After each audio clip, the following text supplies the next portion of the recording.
ಇಲ್ಲಿ ದುಂಡಿ ಎತ್ತಿ ನಿಮ್ಮ ಸಮಸ್ಯೆ ಕೇಳಿದ್ರೆ ಪರಿಹಾರ ಸಿಗುತ್ತೆ. ಬೀಗ ಹಾಕಿ ಹರಕೆ ಕಟ್ಟಿಕೊಳ್ಳೋ ಜಾಗವಿದೆ. ಹೌದು, ಈ ದೇವಸ್ಥಾನಕ್ಕೆ ಪ್ರತಿದಿನ ಸಾವಿರಾರು ಸಂಖ್ಯೆಯಲ್ಲಿ ಭಕ್ತರು ಆಗಮಿಸ್ತಾರೆ. ಬೇರೆ ಬೇರೆ ಜಿಲ್ಲೆ ಮಾತ್ರವಲ್ಲದೆ ಹೊರ ರಾಜ್ಯದಿಂದಲೂ ಇಲ್ಲಿಗೆ ಭಕ್ತರು ಆಗಮಿಸಿ ತಮ್ಮ ಬೇಡಿಕೆಗಳನ್ನ ಈ ದೇವರ ಮುಂದಿಟ್ಟು ಹರಕೆ ಕಟ್ಟಿಕೊಳ್ತಾರೆ. ಇಲ್ಲಿ ಹರಕೆ ಕಟ್ಟಿಕೊಳ್ಳುವ ರೀತಿಯು ಒಂದು ರೀತಿ ಬೇರೆನೆ. ತತ್ಕ್ಷಣಕ್ಕೆ ತಮ್ಮ ಮನಸ್ಸಿನಲ್ಲಿರುವ ಯಾವುದೇ ದುಮ್ಮಾನಗಳಿಗೆ ಅದನ್ನ ಮನಸ್ಸಿನಲ್ಲಿ ನೆನೆದು ಈ ದೇವರ ದುಂಡಿಯನ್ನ ಎತ್ತಬೇಕು. ಅವರ ಬೇಡಿಕೊಂಡಿದ್ದು ನೆರವೇರುತ್ತೆ ಎಂದಾದ್ರೆ ಅಥವಾ ತಮ್ಮ ಸಮಸ್ಯೆಗೆ ಪರಿಹಾರ ಇದೆ ಎಂದಾದ್ರೆ ಆ ದೇವರ ದುಂಡಿ ಸರಾಗವಾಗಿ ತಮ್ಮ ಕೈಗಳ ಜೊತೆಗೆ ಮೇಲೆ ಬರುತ್ತೆ. ಒಂದು ವೇಳೆ ಇಲ್ಲವೆಂದಾದ್ರೆ ಎಷ್ಟೇ ಭಾರ ಹಾಕಿ ಮೇಲೆತ್ತಲು ಪ್ರಯತ್ನಿಸಿದರೂ ಅದು ಮೇಲೆತ್ತಲು.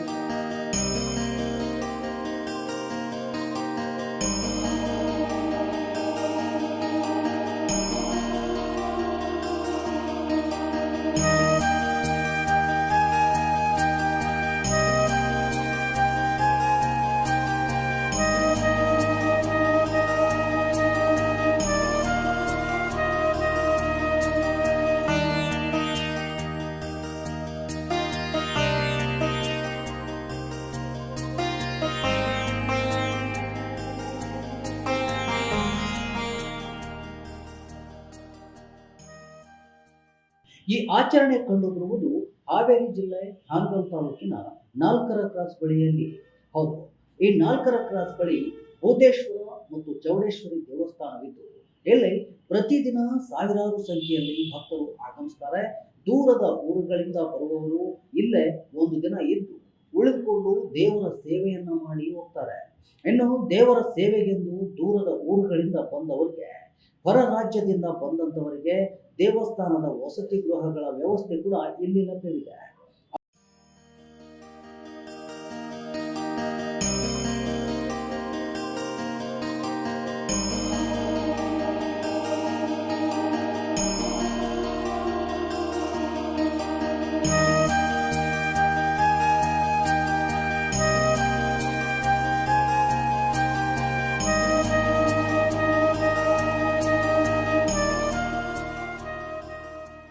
ಅಲ್ಲದೆ ತಮ್ಮ ಹರಕೆಗಳನ್ನು ತೀರಿಸಲು ಬೇಕಾದ ಎಲ್ಲ ಸೌಕರ್ಯಗಳು ಕೂಡ ಇಲ್ಲಿ ಸಿಗುತ್ತವೆ.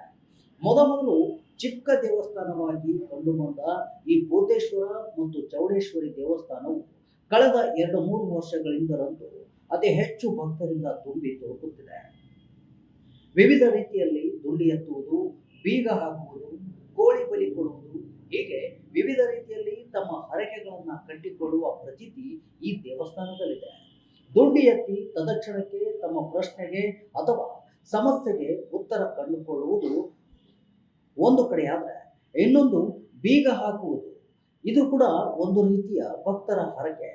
ಈ ದೇವಸ್ಥಾನಕ್ಕೆ ಭೇಟಿ ಕೊಟ್ಟು ತಮ್ಮ ಕಷ್ಟ ಅಥವಾ ಸಮಸ್ಯೆ ಬೇಗ ಈಡೇರಿದ್ರೆ ಮತ್ತೊಮ್ಮೆ ಬಂದು ಈ ಬೀಗವನ್ನ ತೆಗೆಯುತ್ತೇನೆ ಎಂದು ಹರಕೆ ಕಟ್ಟಿಕೊಳ್ಳುವ ಭಕ್ತರು ಬೀಗ ಹಾಕಿ ಹೋಗ್ತಾರೆ. ಅಷ್ಟೇ ಸಂಖ್ಯೆಯಲ್ಲಿ ಬೀಗವನ್ನು ಬಂದು ತೆಗೆಯುತ್ತಾರೆ.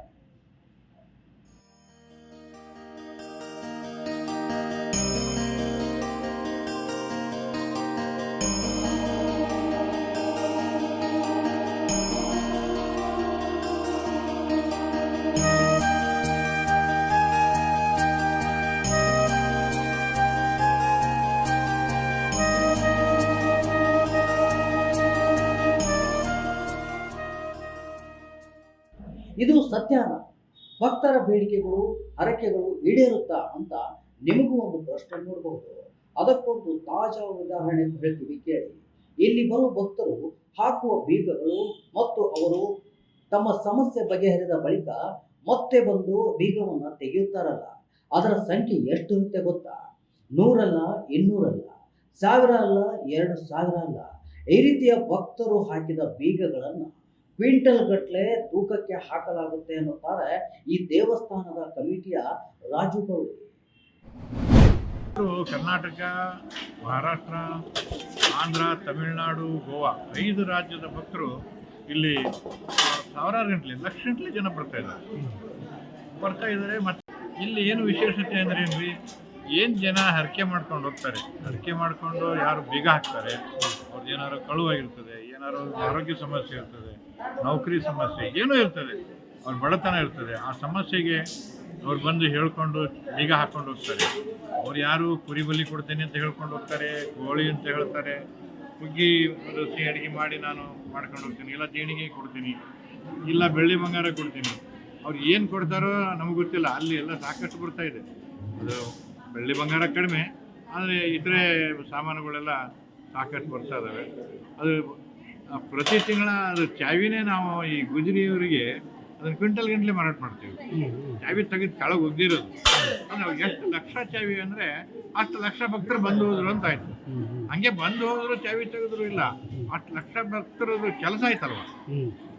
ಅವ್ರದ್ದೆಲ್ಲ ಹರಕೆ ತೀರ್ತು, ಬೇಡಿಕೆ ಇರೋದ್ರಿಂದ ಅವ್ರು ಬಂದು ಚಾವಿ ತೆಗೆದಿಟ್ಟು ಅಲ್ಲೇ ಬಿಟ್ಟು ಹೋಗ್ಬಿಡ್ತಾರೆ. ಚಾವಿ ರೀ ಮೊದಲು ಚಾವಿ ಹಾಕ್ಕೊಂಡು ಅದ್ರ ಬೀಗ ತೊಗೊಂಡೋಗಿರ್ತಾರೆ.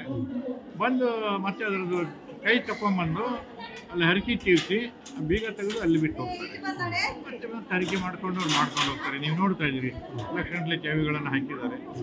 ಮತ್ತು ಅಲ್ಲಿ ಲಕ್ಷಗಟ್ಟಲೆ ಚಾವಿಗಳನ್ನು ನಾವು ಮಾರಾಟ ಮಾಡ್ತಾ ಇದ್ದೀವಿ. ಈ ರೀತಿ ಬೆಳ್ಳಿ ಬಂಗಾರ ಸಾಮಾನು ಅಲ್ಪ ಬರ್ತದೆ, ಅದನ್ನು ಮಾರಾಟ ಮಾಡ್ತೀವಿ. ಪ್ರತಿ ತಿಂಗಳ ಹುಂಡಿ ಬರ್ತದೆ, ಹುಂಡಿ ಪ್ರತಿ ತಿಂಗಳು ತೆಗಿತೀವಿ. ಅದೇ ಹುಂಡಿ ದುಡ್ಡು ಈ ಆವರಣದೊಳಗ್ರಿ ಈ ಭೂಮಿ ಖರೀದಿ ಮಾಡಿರೋದು 1 ಎಕರೆ 16 ಗುಂಟೆ ದೇವಸ್ಥಾನ ಅಂತ ಭಕ್ತರ ದುಡ್ಡಲೆ. ಈ ಕೋಟಿ ಗಂಟಲೆ ಬಿಲ್ಡಿಂಗ್ ಆಗಿರೋದು ಪೂರ್ತಿ ಭಕ್ತರ ದುಡ್ಡೇ. ಸರ್ಕಾರದ ಯಾವುದೋ 1 ರೂಪಾಯಿ ದುಡ್ಡಿಲ್ಲ. ಸರ್ಕಾರದ 1 ರೂಪಾಯಿ ದುಡ್ಡನ್ನು ಇಲ್ಲಿ ಯಾವುದು ಬಳಕೆ ಮಾಡಿಲ್ಲ. ಇಲ್ಲಿ ಪ್ರಸಾದ ಕೊಡ್ತಾ ಇರೋದು ಭಕ್ತರ ದುಡ್ಡೇ. ಬರೋಬ್ಬರಿ 1 ಎಕರೆ 16 ಗುಂಟೆ ಜಾಗದ ವಿಸ್ತೀರ್ಣದಲ್ಲಿ ಈ ಭೂತೇಶ್ವರ ಮತ್ತು ಚೌಡೇಶ್ವರಿ ದೇವಸ್ಥಾನವಿದ್ದು, ಈಗೀಗ ಅನ್ನ ಸಂತರ್ಪಣೆ ಕಾರ್ಯವನ್ನು ಕೂಡ ಇಲ್ಲಿ ಬಂದಂತಹ ಭಕ್ತರಿಗಾಗಿ ಏರ್ಪಾಡು ಮಾಡಲಾಗ್ತಿದೆ. ಅಲ್ಲದೆ ಇಲ್ಲಿ ಬಂದಂತಹ ಭಕ್ತರು ತಮ್ಮ ಇಷ್ಟಾರ್ಥಗಳು ಈಡೇರಿದ ಬಳಿಕ ದೇವರಿಗೆ ತಮ್ಮ ಸೇವೆಯೆಂದು ಕೊಟ್ಟಂತಹ ಹುಂಡಿಗೆ ಹಾಕುವ ಹಣವಾಗಿರಬಹುದು, ಬೆಳ್ಳಿ ಬಂಗಾರ ತುಂಬಾನೇ ಬರುತ್ತೆ. ಅದನ್ನೆಲ್ಲ ಮತ್ತೆ ಇದೇ ದೇವಸ್ಥಾನದ ಅಭಿವೃದ್ಧಿಗೆ ಹಾಕುತ್ತಿದ್ದೇವೆ ಎನ್ನುತ್ತಾರೆ ದೇವಸ್ಥಾನದ ಕಮಿಟಿಯವರು. ನಮ್ಮ ರಾಜ್ಯದ ಬೇರೆ ಬೇರೆ ಜಿಲ್ಲೆಗಳಿಂದ ಭಕ್ತರು ಇಲ್ಲಿಗೆ ಬರುವುದು ಸಾಮಾನ್ಯವಾಗಿರ್ಬೋದು. ಆದರೆ ವಿಶೇಷ ಅಂದರೆ ಹೊರ ರಾಜ್ಯಗಳಾದ ಮಹಾರಾಷ್ಟ್ರ, ಗೋವಾ, ಆಂಧ್ರ ಪ್ರದೇಶ, ತಮಿಳುನಾಡಿನಿಂದ ಬರುವ ಭಕ್ತರ ಸಂಖ್ಯೆಯೇ ಹೆಚ್ಚು ಎನ್ನುತ್ತಾರೆ ಇಲ್ಲಿನ ಕಮಿಟಿಯವರು. ಅವರೆಲ್ಲ ಬಂದು ತಮ್ಮ ಇಷ್ಟಾರ್ಥಗಳನ್ನು ಈಡೇರಿಸಿಕೊಳ್ಳೋದ್ರಿಂದ ವರ್ಷದಿಂದ ವರ್ಷಕ್ಕೆ ಭಕ್ತರ ಸಂಖ್ಯೆಯು ಹೆಚ್ಚಾಗ್ತಿದೆ ಎನ್ನುತ್ತಾರೆ. ಇನ್ನು ಇಲ್ಲಿ ಬಂದಂತಹ ಭಕ್ತರು ಕೂಡ ಮಾತನಾಡಿದ್ದು, ಇಲ್ಲಿ ತುಂಬಾ ವರ್ಷಗಳಿಂದ ನಾವು ನಡೆದುಕೊಳ್ತಾ ಇದ್ದೇವೆ. ಈ ದೇವರನ್ನ ನಂಬಿ ಬಂದವರಿಗೆ ಯಾವತ್ತೂ ಕೆಟ್ಟದಾಗಿಲ್ಲ, ಒಳ್ಳೆಯದೇ ಆಗಿದೆ ಎನ್ನುತ್ತಾರೆ. ಈ ದೇವಸ್ಥಾನದ ವಿಶೇಷ ಅಂದರೆ ನಾಲ್ಕು ಕ್ರಾಸ್ ಅಂತಂದರೆ ಇಡೀ ಕರ್ನಾಟಕದಲ್ಲಿ ಫೇಮಸ್ ಆಗಿದೆ. ಒಂದು ಅಣಗೇರಿ ಕಟ್ಟಿ ಬಿಟ್ಟೆ ಅಂದರೆ ಅಣಗೇರಿ ಕಟ್ಟೆಯಲ್ಲಿ ಭೂತನಾಥ ಚೌಡೇಶ್ವರಿ ಹೇಗೆ ನೆಲೆಸಿದ್ದಾರೆ, ಇಲ್ಲಿ ನಾಲ್ಕು ಕ್ರಾಸ್ನಲ್ಲಿ ಭೂತನಾಥ ಚೌಡೇಶ್ವರಿ ಅಂತ ನೆಲೆಸಿದ್ದಾರೆ. ಭಕ್ತರ ಇಷ್ಟಾರ್ಥಗಳನ್ನು ಪೂರೈಸೋಕೆ ಒಂದು ಬೀಗದ ಮುಖಾಂತರ ಅವರ ಸಮಸ್ಯೆಗಳನ್ನು ಬಗೆಹರಿಸ್ಬೇಕಂತಂದರೆ ಬೀಗ ಹಾಕಿ ಹೋಗಿರ್ತಾರೆ. ಅವ್ರ ಸಮಸ್ಯೆಗಳು ಏನೇ ಇರಲಿ ಆ ಸಮಸ್ಯೆಗಳು ತೀರಿದ ಮೇಲೆ ಅವ್ರು ಬಂದು ಬೀಗ ತೆಗೆಯೋದು ಇಲ್ಲಿ ಒಂದು ಪದ್ಧತಿ. ಅದೇ ರೀತಿ ಅವರ ಇಷ್ಟಾರ್ಥಗಳ ಮನಸ್ಸಿನಲ್ಲಿ ಏನು ಅಂದ್ಕೊಂಡಿರ್ತಾರಲ್ಲ, ಕೆಲವೊಬ್ಬರು ದುಂಡಿ ಎತ್ತೋ ಮುಖಾಂತರ ಆ ದೇವಿಯನ್ನು ಪರೀಕ್ಷೆ ಮಾಡ್ತಾರೆ. ಭೂತನಾಥನ್ನು ನಂಬ್ಕೊಂಡ್ಬಂದು ದುಂಡಿ ಎತ್ತೋ ಮುಖಾಂತರ ಅವರ ಸಮಸ್ಯೆಗಳನ್ನ ಕೇಳ್ಕೊಳ್ತಾರೆ. ಪ್ರಶ್ನೆನೂ ಅವರೇ ಕೇಳ್ತಾರೆ, ಉತ್ತರನೂ ಅಲ್ಲೇ ಸಿಗುತ್ತೆ. ದುಂಡಿ ಎತ್ತೋ ಮುಖಾಂತರ ಅಲ್ಲಿ ತ್ರಿಶೂಲ ನೋಡಿದಾರಲ್ಲ, ಸ್ಟಾರ್ಟಿಂಗ್ ತ್ರಿಶೂಲ ಇಟ್ಟಿದ್ದಾರೆ. ಅವ್ರಿಗೆ ಆದರೂ ಆಗ್ಲಾರ ಹಣಕಾಸು ವ್ಯವಹಾರ ಇರಲಿ, ಮನೆ ಪರಿಸ್ಥಿತಿ ಇರಲಿ, ಸಾಮಾಜಿಕವಾಗಿ ಇರಲಿ, ಯಾವುದೇ ಅವ್ರ ಸಮಸ್ಯೆ ಬೇಕು, ಪರಿಹಾರ ಆಗಬೇಕು ಅಂತಂದರೆ ನಿಂಬೆಹಣ್ಣು ಚುಚ್ಚೋ ಮುಖಾಂತರ ಅವರ ಇಷ್ಟಾರ್ಥಗಳನ್ನು ಪೂರೈಕೆ ಆಗಲಿ ಅಂತಂದು ಆ ಭಗವಂತನಲ್ಲಿ ಕೇಳ್ಕೊಳಕ್ಕೆ ಬರ್ತಿದ್ದಾರೆ. ಇಲ್ಲಿ ಬಂದಿರೋ ಪ್ರತಿಯೊಬ್ಬ ಭಕ್ತರದು ಫೇಲ್ ಆಗಿರೋ ರಿಸಲ್ಟ್ ಎಂದೂ ಇಲ್ಲೇ ಇಲ್ಲ.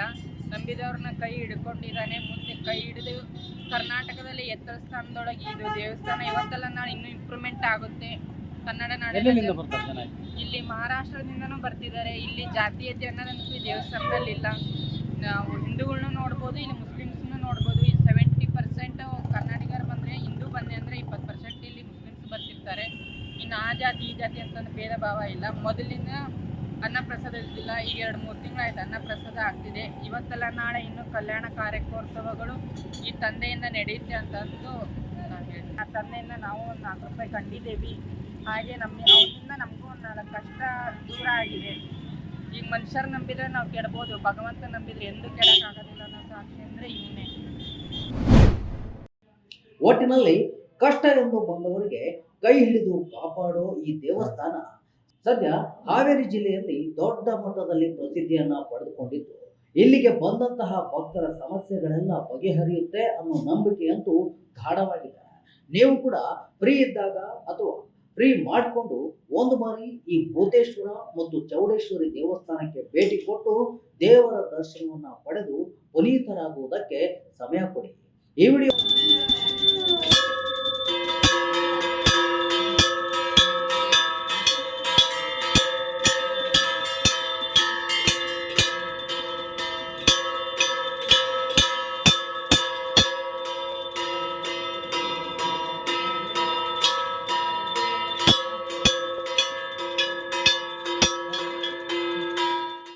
ನಮಗೆ ಇಷ್ಟವಾಗಿದ್ರೆ ನಿಮ್ಮ ಸ್ನೇಹಿತರಿಗೂ ಶೇರ್ ಮಾಡೋ ಮೂಲಕ ನಮ್ಮ ಶ್ರೀ ಕರ್ನಾಟಕ ಚಾನಲ್ಗೆ ಸಪೋರ್ಟ್ ಮಾಡಿ.